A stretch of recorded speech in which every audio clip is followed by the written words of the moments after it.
এসএসকেএমে যৌন হেনস্থার ঘটনা, রিপোর্ট তলব করলো স্বাস্থ্য দফতর। এসএসকেএম হাসপাতালে নাবালিকার যৌন হেনস্থা, কিভাবে হাসপাতালে যৌন নিগ্রহ, তার রিপোর্ট তলব করেছে স্বাস্থ্য দফতর। রিপোর্ট দিতে হবে এসএসকেএম হাসপাতাল সুপারকে।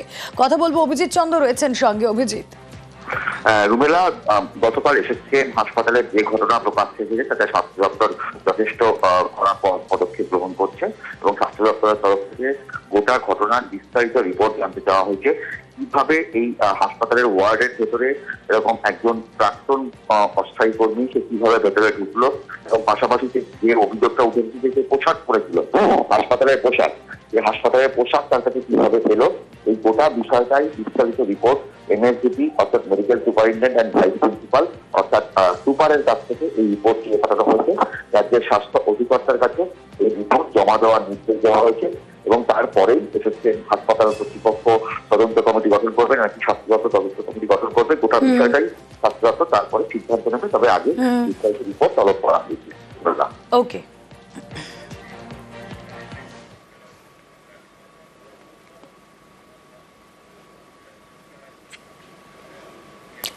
বিরোধী দলনেতা উপমুখ্যমন্ত্রী, এবার টার্গেট বিহারের মুখ্যমন্ত্রীর কুর্সি। কতটা কঠিন চ্যালেঞ্জ তেজস্বী যাদবের সামনে? লালু পুত্র কি পারবেন বিজেপির রণকৌশল ভোঁতা করে পাটলিপুত্রের সিংহাসনে বসতে? हमको 5 साल नहीं, केवल बिहार के लोगों अगर 20 महीने का मौका दें तो जो काम 20 सालों से इन लोगों ने नहीं किया है, तेजस्वी और हमारी सरकार बनेगी तो 20 महीने में उस काम को हम लोग पूरा करने का काम करेंगे। তেজস্বী যাদব বিহারের সবথেকে কম বয়সী বিরোধী দলনেতা, তারপর বিহারের উপমুখ্যমন্ত্রী, এবার নজর মুখ্যমন্ত্রীর কুর্সিতে। বৃহস্পতিবার মহাজোটের মুখ হিসেবে তেজস্বীর নামে সিলমোহর পড়তেই জট কাটল বিরোধী শিবিরে। বিহারবাসীকে নতুন বিহারের স্বপ্ন দেখালেন আরজেডি নেতা। जिस परिवार के पास अगर सरकारी नौकरी है और जिन परिवार के पास सरकारी नौकरी नहीं है, उन परिवार को एक सरकारी नौकरी तेजस्वी देगा। तेजस्वी खुद बिहार सरकार नहीं चलाएगा, बल्कि पूरा बिहार मिलकर के बिहार सरकार चलाने का काम करेगा। तेजस्वी सीएम बनेगा, साथ में सभी बिहार के लोग सीएम बनेंगे, यानी चेंज मेकर बनेंगे। इस सरकार को उखाड़ के फेंकने का काम। हर जात, हर धर्म के लोगों को, हर वर्ग के लोगों को हम साथ लेकर के चलना चाहते हैं।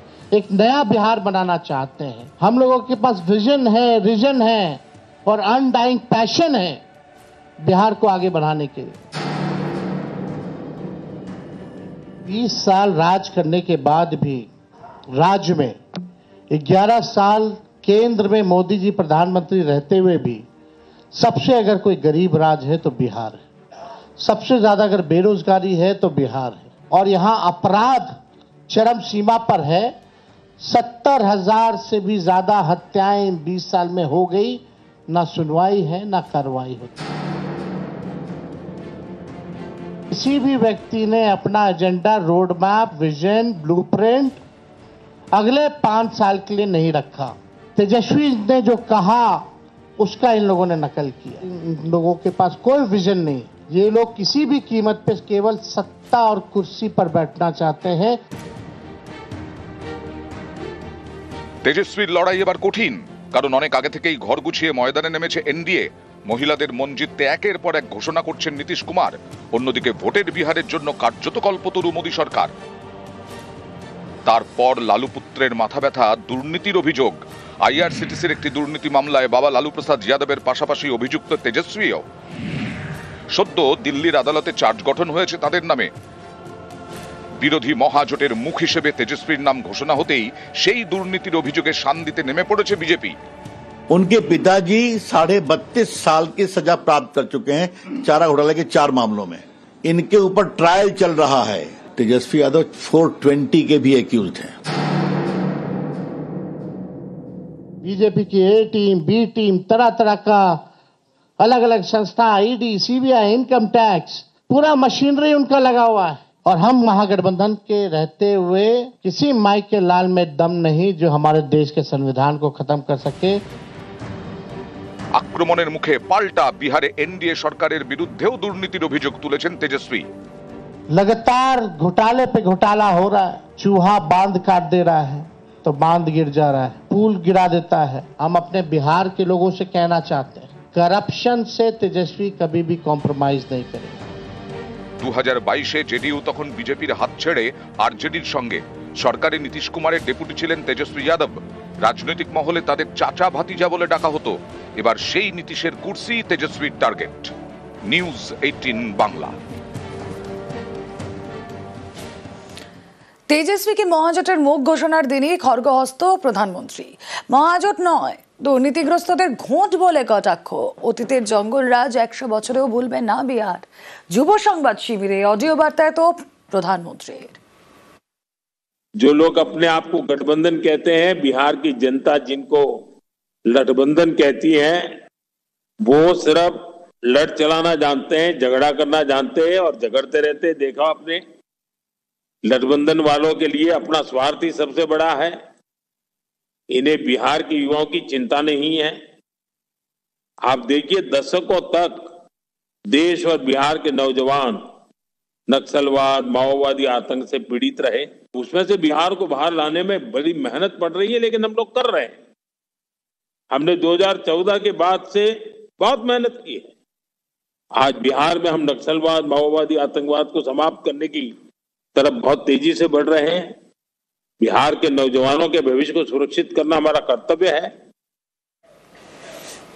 আর এবার যে খবর আপনাদের দেব, প্রয়াগরাজে প্রকাশ্যে সাংবাদিক খুন। হোটেলের সামনে সাংবাদিককে এলোপাথারি কোপ। হাসপাতালে রক্তাক্ত লক্ষ্মী নারায়ণ সিং, তার মৃত্যু হয় সাংবাদিক খুনে। যোগী রাজ্যের নিরাপত্তা নিয়ে প্রশ্ন বিরোধীদের। কথা বলবো, सर्वेश प्रतिनिधि রয়েছেন আমাদের সঙ্গে। सर्वेश जी, इस मौत का कारण क्या है? ये हमले का कारण क्या है? क्या इन लोगों के बीच कुछ दुश्मनी था? ये विशाल जो मेन अक्यूज है, ये भी है कौन?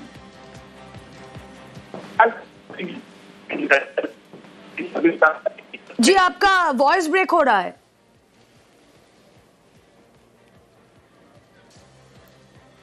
না, যোগাযোগ বিচ্ছিন্ন হয়ে গিয়েছে। আরো একবার আপনাদের জানিয়ে রাখি, প্রয়াগরাজে প্রকাশ্যে সাংবাদিক খুন। হোটেলের সামনে সাংবাদিককে এলোপাথারি কোপ। হাসপাতালে রক্তাক্ত লক্ষ্মী নারায়ণ সিং এর মৃত্যু। সাংবাদিক খুনে যোগী রাজ্যের নিরাপত্তা নিয়ে ফের একবার প্রশ্ন বিরোধীদের। কথা বলবো, प्रतिनिधि सर्वेश রয়েছেন আমাদের সঙ্গে। हाँ सर्वेश जी, जैसा आप बोल रहे थे। देखिए, मैं आपको बता दूं कि गुरुवार को देर शाम सिविल लाइन्स के पौष इलाके में हर्ष होटल के पास ये घटना हुई है करीब 10 बजे, जबकि विशाल नाम के आरोपी ने अपने कुछ साथियों के साथ चाकुओं से